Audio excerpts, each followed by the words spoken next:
서하진은 핸드폰 충전기를 찾다가 2층 침실에서 소리쳤다. 도윤 씨, 내 충전기 못 봤어. 대답이 없었다. 평소 같았으면 곧장 서랍 위에 있어 라는 말이 돌아왔을 텐데 거실도 조용했고 욕실도 텅 비어 있었다.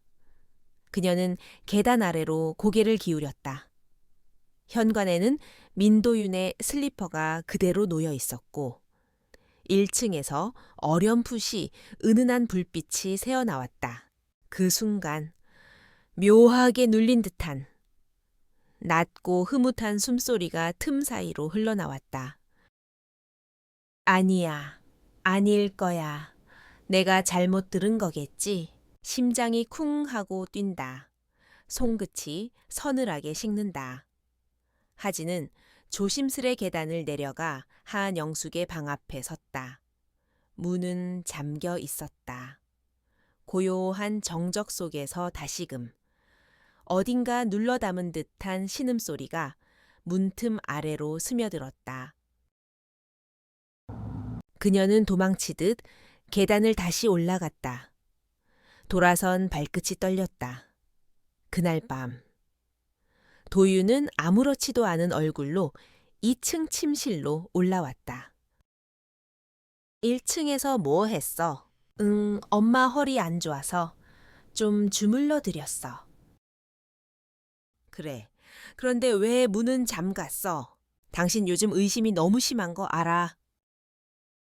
그의 말은 평온했고 평온해서 더 섬뜩했다. 시어머니랑 같이 사는 거 불편하지 않아. 결혼을 앞두고 친구가 물었을 때 하진은 웃으며 고개를 저었다. 2층은 우리, 1층은 어머님. 거의 따로 사는 거나 마찬가지야. 그때까지만 해도 그녀는 믿었다. 이 결혼이 평범한 것이라 여겼다. 민도윤은 성실했고 조용했으며 한영숙은 말없이 깔끔한 사람이었다. 하지만 언제부터였을까? 남편은 밤마다 피곤하다고 돌아누웠고 하진은 점점 외로워졌다. 식탁을 정리하던 어느 날 영숙이 말없이 툭 던지듯 말했다. 도윤이가 요즘 피곤하대. 밤마다 내 다리 주물러 주느라 그렇지 뭐. 하진은 웃었지만 입꼬리는 어색하게 떨렸다. 며칠 뒤 도윤이 샤워하러 들어간 사이 하진은 무심코 지갑을 정리하다가 사진 한 장을 발견한다. 흑백의 오래된 사진. 그 속엔 젊은 영숙이 민도윤과 팔짱을 낀 채 활짝 웃고 있었다. 결혼식도 아니고 가족 사진도 아닌 묘하게 두 사람만의 장면. 이게 왜 남편 지갑 안에? 의문은 스쳐 지나갔지만 묘한 이질감은 남았다. 그날 이후로 그녀의 눈에는 이상한 장면들이 하나둘씩 들어오기 시작했다. 영숙은 도윤의 밥만 유독 정성스럽게 담았고 도윤은 식사 후 무심히 어머니 어깨에 머리를 기대곤 했다. 친구가 놀러 왔을 때도 말했다. 요즘 모자 사이에도 스킨십이 많네. 하지는 대꾸하지 못했다. 아니, 입을 열 수 없었다. 그리고 어느 새벽 도윤의 셔츠에서 익숙한 향수 대신 영숙이 쓰는 섬유 유연제 냄새가 나기 시작했다. 그날 오후 영숙이 찜질방을 다녀온다며 외출했다. 하진은 처음으로 1층 문을 열고 들어섰다. 방은 정갈했고 묘하게 여성적인 온기가 맴돌았다. 그리고 벽장 깊숙한 서랍에서 그녀는 오래된 편지 묶음을 발견한다. 누렇게 바랜 종이 위, 정갈한 글씨. 도윤아, 널 처음 안았던 그 밤을 아직도 잊지 못해. 그 작은 손이 날 잡았을 때 난 이미 알았어. 너는 내 품에서 자라야 할 아이였다는 걸. 나는 그 후로 그 누구도 안을 수 없었단다. 심지어 내 남편조차도 사랑한다는 말. 평생 못해줘서 미안해. 영숙. 그녀는 무릎을 꿇고 앉아 편지를 부여잡았다. 사진 한 장이 같이 끼워져 있었다. 아이 같은 도윤, 그리고 그 곁에서 다정하게 웃는 젊은 영숙. 두 사람은 누가 봐도 연인처럼 가까워 보였다. 결혼 초. 영숙이 무심히 말했던 기억이 떠올랐다. 이 집에선 나랑 도윤이가 제일 오래 살았지. 내가 그 아이 키운 거나 마찬가지야. 그땐 애틋한 모자의 전기라 생각했다. 하지만 지금은 이건 가족이 아니다. 이건 무언가 더 깊고 더 위험한 관계다. 그날 밤. 하진은 편지와 사진을 손에 쥔 채 2층 침실로 올라갔다. 도윤은 졸린 눈으로 소파에 기대 있었다. 이거 뭐야? 사진이 바닥에 떨어졌다. 도윤은 고개를 천천히 숙이며 말했다. 어디서 본 거야? 그게 지금 중요해. 이건 당신한테 쓴 편지잖아. 사랑한다는 말을 못해줘서 미안하다고. 이게 당신 엄마가 쓴 거잖아. 도윤은 말이 없었다. 그 침묵은 모든 걸 말해주고 있었다. 당신이 사랑한 여자는 나였어야 했잖아. 내가 아내였잖아. 그때 도윤이 입을 열었다. 영숙 씨는 내 친엄마가 아니야. 하진은 숨이 멎는 느낌이었다. 보육원에 있을 때 그 사람이 자원봉사자로 왔었어. 날 데려갔고 보호자로 살았고 하지만 우린 말을 잇지 못하는 도윤에게 하진은 뺨을 올려쳤다. 소리가 작게 울렸다. 이 결혼은 이제 균열이 아닌 붕괴였다. 다음 날 아침 서하진은 민도윤과 아무 말도 나누지 않았다. 말 없이 밥을 차리고 조용히 식탁에 앉았지만 그의 눈은 단 한 번도 그녀를 향하지 않았다. 젓가락질도 물 마시는 손짓도 지나치게 평온했다. 아니, 오히려 평온한 척하는 그 무표정함이 하진의 심장을 서서히 짓눌렀다. 반면 한영숙은 언제나처럼 이른 아침 마당의 화분들을 돌보고 있었다.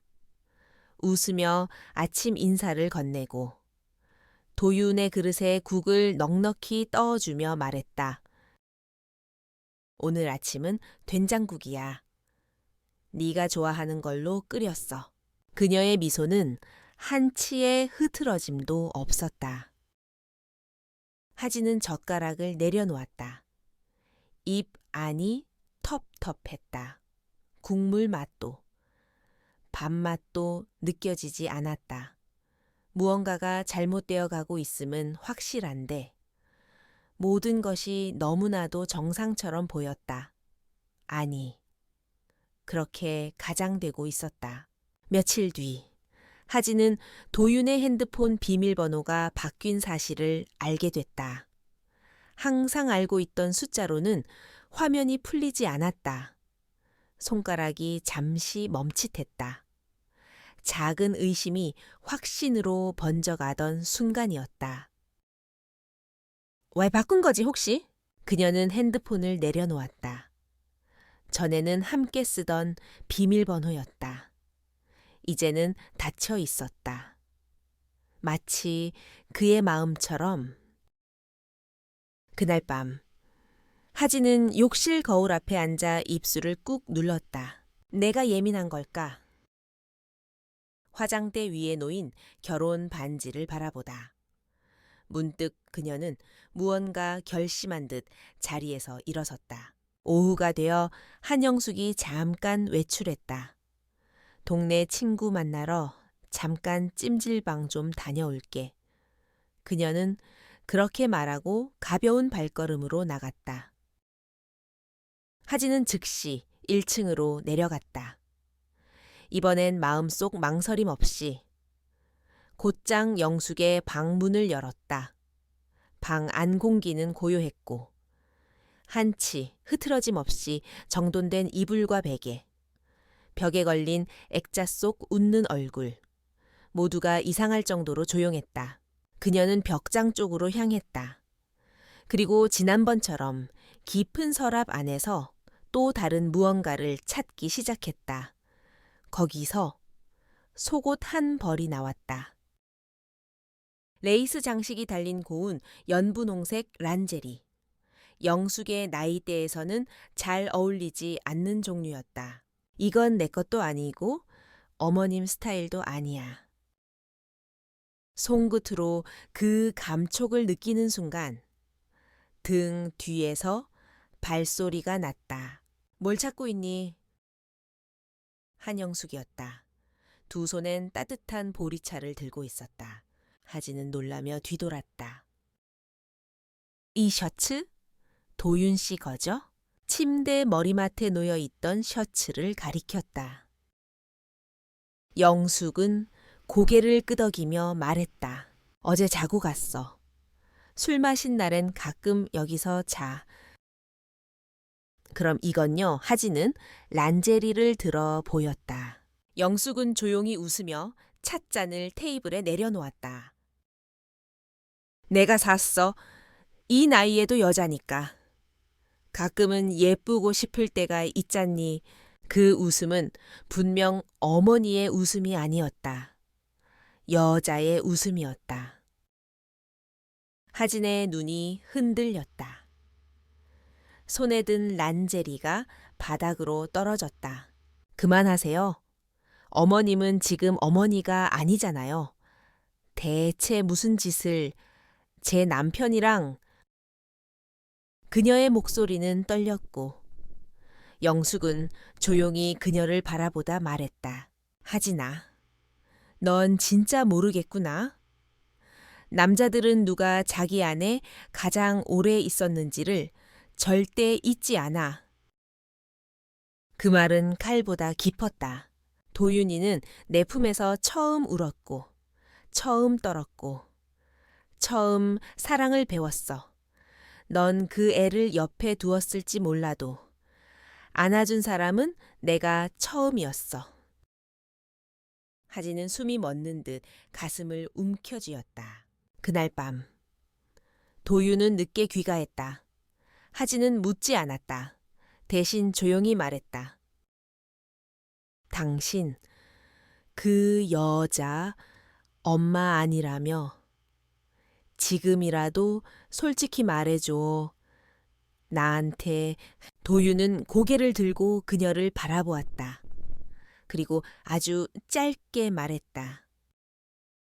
그 사람은 내 인생에서 가장 오래 나를 안아준 여자야. 그게 무슨 의미인지 넌 모를 거야. 그 말은 선언이자 결별이었다. 그 다음 날 하진은 주민센터를 찾았다. 민도윤과 한영숙의 관계를 확인하기 위해 가족관계 증명서를 발급받았다. 민도윤의 친모라는 공란이었다. 그녀는 조심스럽게 구청 직원에게 물었다. 혹시 위탁 보호 기록이나 입양 기록도 열람이 가능한가요?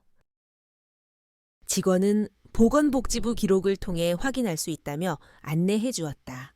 며칠 뒤 그녀는 대전의 한 보육권 관련 복지 기록을 확보했다.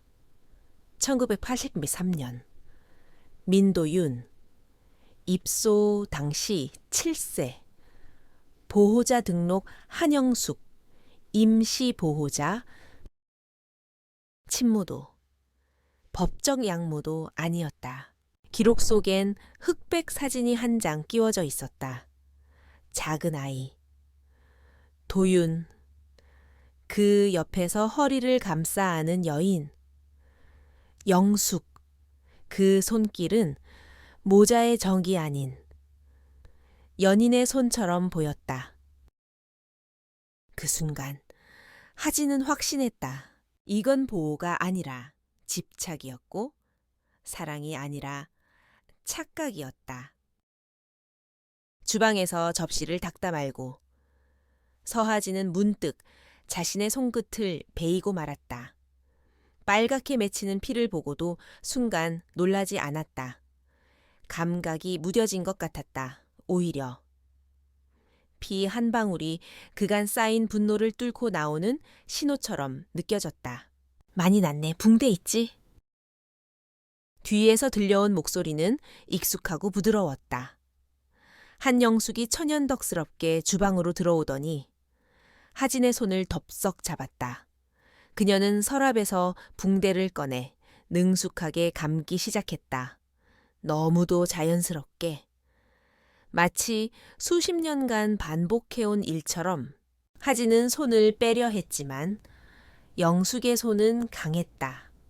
그리고 그 순간 그녀는 낮고 무표정한 말투로 말했다. 시끄럽지 않게 넘어가줘서 고마워. 하진의 눈이 굳었다. 무슨 말씀이세요? 영숙은 살짝 고개를 갸웃하더니 미소 지었다. 그날 밤 들었잖아. 1층에서 무슨 일이 있었는지?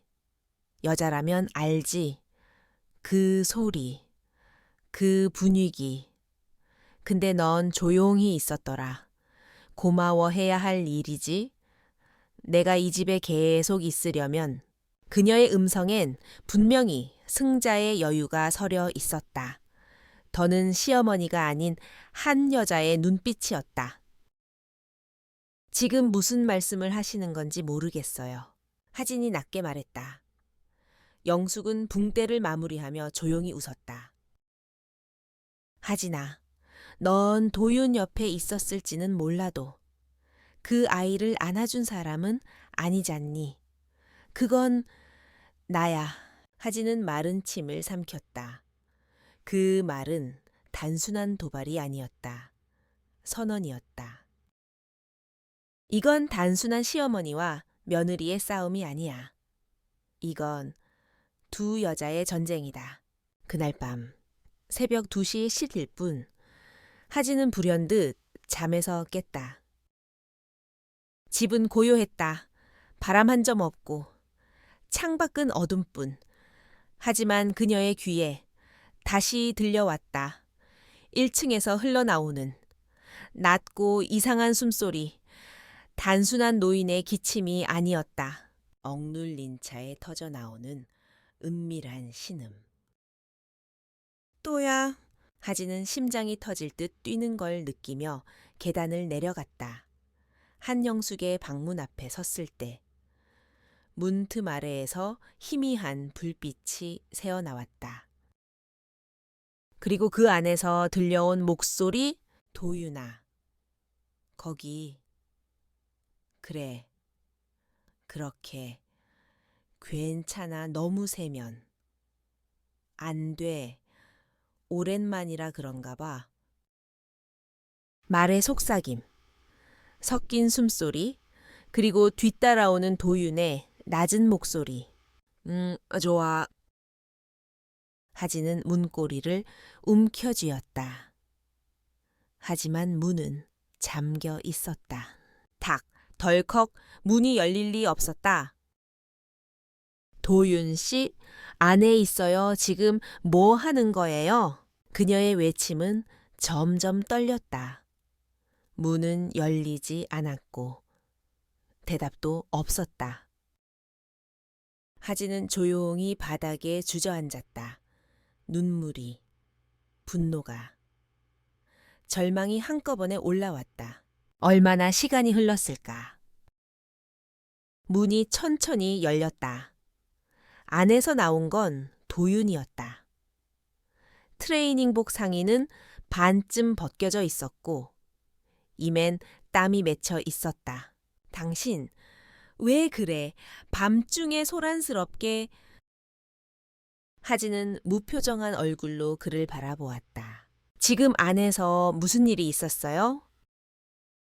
도윤은 잠시 눈을 피하다가 대답했다. 엄마 허리 안 좋다고 해서 마사지 해드린 거야. 소리가 좀 커서 놀랐나 보네. 그 말에 하진은 이성을 잃었다. 그러나 침묵했다. 그리고 그 순간 방 안에서 말숙이 고개를 내밀었다. 하진아, 내가 요즘 허리가 많이 안 좋아서 너무 오해하지 마.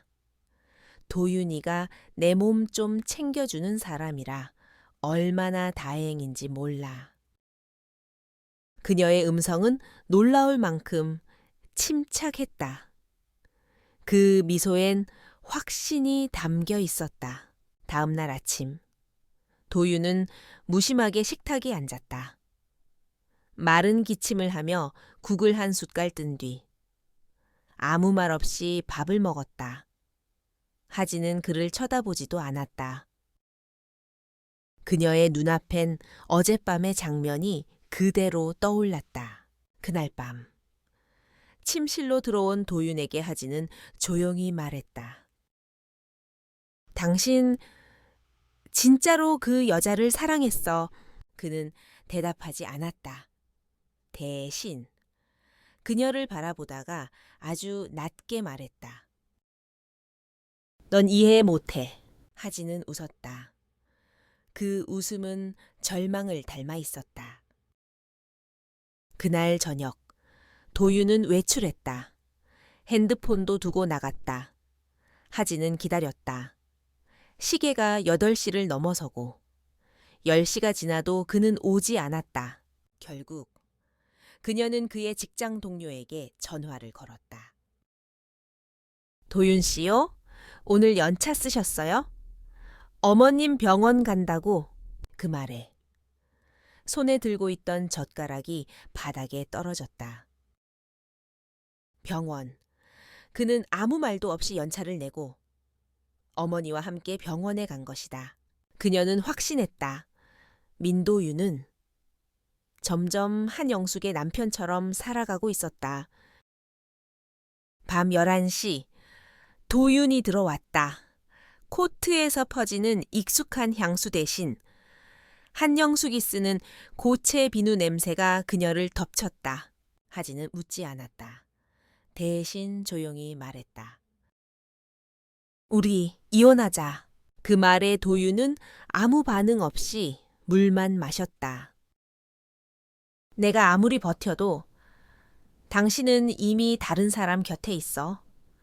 그 사람이 엄마든 여자든 난 이제 당신 옆에 설 수 없어. 도윤은 술잔을 내려놓으며 말했다. 넌 처음부터 우리 사이를 이해 못했어. 그래, 그건 내가 아내였기 때문이야. 아내는 남편이 어머니 품에 안긴 채 밤을 보내는 걸 이해할 수 없어. 아니, 이해하면 안 되는 거야.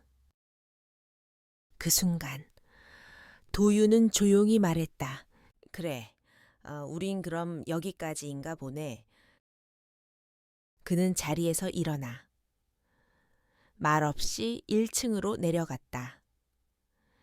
계단을 밟는 발소리, 그리고 아래층에서 들려오는 웃음소리. 그 소리를 들으며 하진은 전등을 껐다. 그리고 속삭였다. 당신이 돌아오지 않는 그날. 우리의 결혼은 이미 끝났던 거야. 한영숙은 거울 앞에 앉아 주름진 얼굴을 찬찬히 들여다보았다. 광대 아래로 내려앉은 살결, 탄력을 잃은 눈가. 그러나 그 속에 비치는 눈빛은 여전히 또렷했다. 오히려 날카로웠다.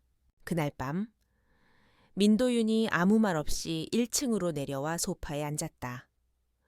두 손은 무릎 위에 얌전히 놓였고 시선은 바닥을 향했다. 영숙은 물었다. 하진이 떠났더라. 도윤은 고개를 끄덕였다. 그래, 후회는 아니지. 그는 대답 대신 조용히 눈을 감았다. 그 순간 방 안엔 아주 오래된 기억처럼 낡고도 무거운 공기가 감돌았다. 영숙은 라디오를 줄이며 천천히 입을 열었다. 넌 기억 못하겠지만 처음 너를 안았을 땐 내가 7살이었어. 도윤이 고개를 들었다. 낯선 고백이었다. 처음엔 그냥 불쌍했어. 말도 없고 말랐고 다른 애들이랑도 안 어울리려 했지. 그저 품에 안고 자게 해준 게 전부였어.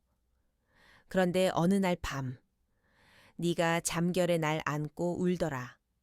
엄마, 엄마라고 부르면서 영숙의 목소리는 점점 작아졌지만 흔들리지 않았다. 이상하지. 그날 이후로 널 아들로만은 볼 수 없게 됐어. 도유는 고개를 떨궜다. 입술이 무언가를 삼키듯 떨렸다.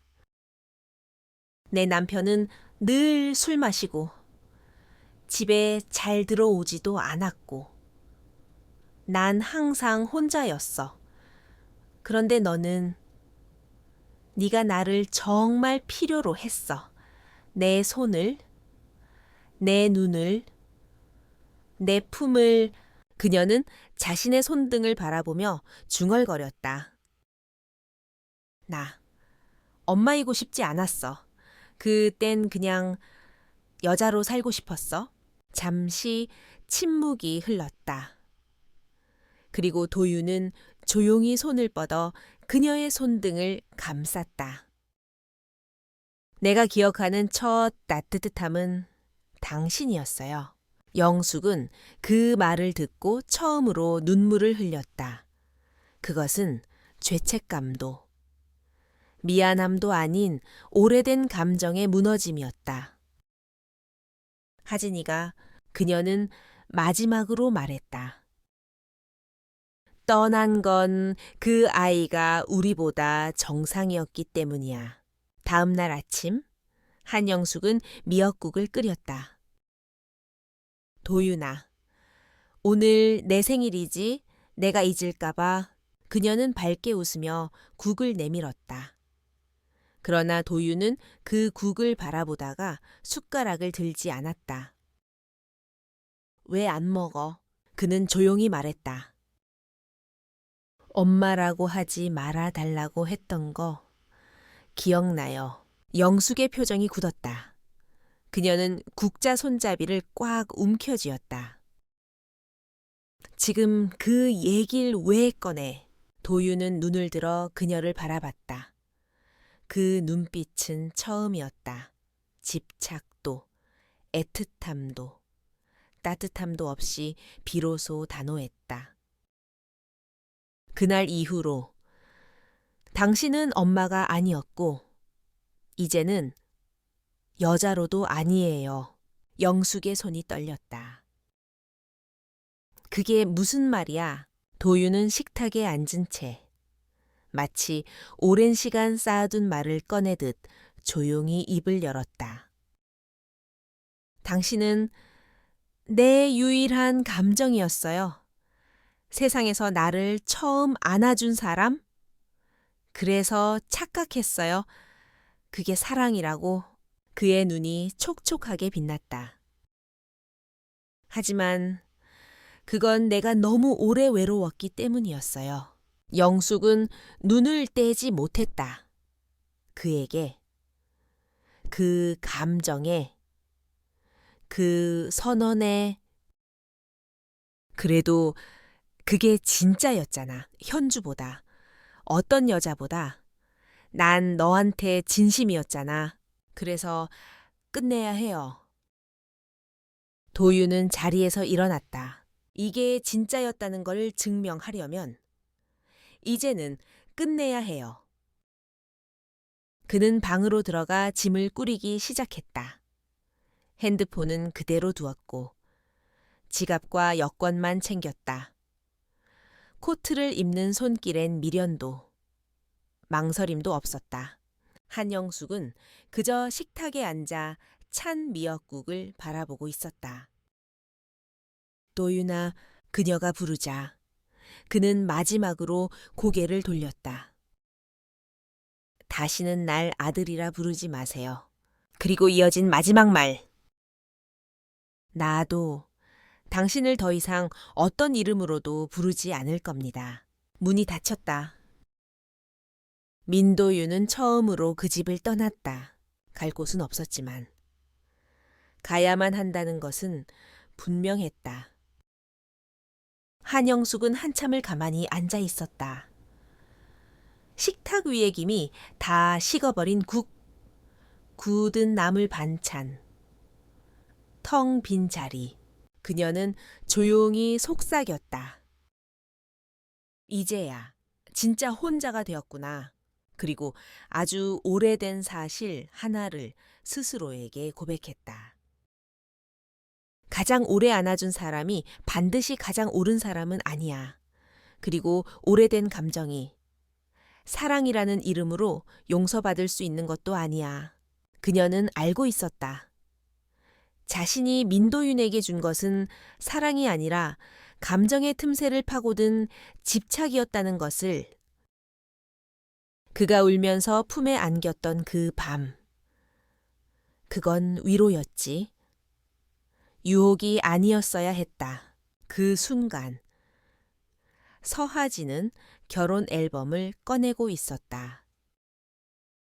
마른 장미가 눌려있는 첫 페이지. 신혼 초 웃으며 어깨를 맞댄 두 사람의 모습. 하지만 도윤의 시선은 항상 조금씩 비껴 있었다. 사진 속에서도. 그건 무의식이었을까? 아니면 진작부터 알고 있었던 걸까? 서하진은 오래된 결혼 앨범을 덮었다. 책장 사이에 눌려있던 마른 장미는 이미 색이 바래 어스름한 갈빛을 띠고 있었고 그 향기는 더 이상 기억나지 않았다. 창밖에선 봄비가 가늘게 내리고 있었다. 그녀는 마치 아무 일도 없었던 듯 조용히 창문을 열었다. 냉기 섞인 공기가 방 안으로 스며들었고 그 속에 무언가가 함께 날아들었다. 침묵, 공허함, 그리고 마침내 자유. 그녀는 이틀째 말을 하지 않았다. 민도윤은 떠났고 한영숙은 여전히 1층에서 살아가고 있었다. 그러나 이제는 아무도 서로를 부르지 않았다. 그저 각자의 시간 속에서 묵묵히 살아가는 같은 지붕 아래의 낯선 존재들이었다. 식사도 따로, 잠도 따로, 기척마저 어긋난 채 흘러가는 하루. 하진은 부엌에서 설거지를 하다가 문득 손목을 멈췄다. 이 집엔 가족이 없어? 그녀는 그렇게 중얼거렸다. 혼잣말이지만 어쩐지 너무나도 명확한 선언처럼 울렸다. 며칠 후 그녀는 우체국에서 소포 하나를 보냈다. 민도윤 앞으로. 내용물은 결혼 반지와 오래된 사진 몇 장. 그리고 마지막으로 남긴 짧은 쪽지. 가장 오래 안아준 사람을 떠난 건 결국 내가 정상이었기 때문이야. 안녕. 봉투를 닫으며 그녀는 눈을 감았다. 손끝이 떨렸지만 이번엔 그것을 받아들일 수 있었다. 한편 민도윤은 한천역 근처 작은 여관방에 묵고 있었다. 벽엔 낡은 달력, 탁자 위엔 물 한 컵. 그는 그 앞에서 멍하니 앉아 있었다. 그는 처음으로 아무 이름도 없는 자신을 마주하고 있었다. 아들의 이름도, 남편의 이름도, 보호받는 아이의 이름도 아닌 그냥 민도윤. 핸드폰은 꺼진 채였다. 그 누구에게도 말하지 않았고 어디에도 가지 않았다.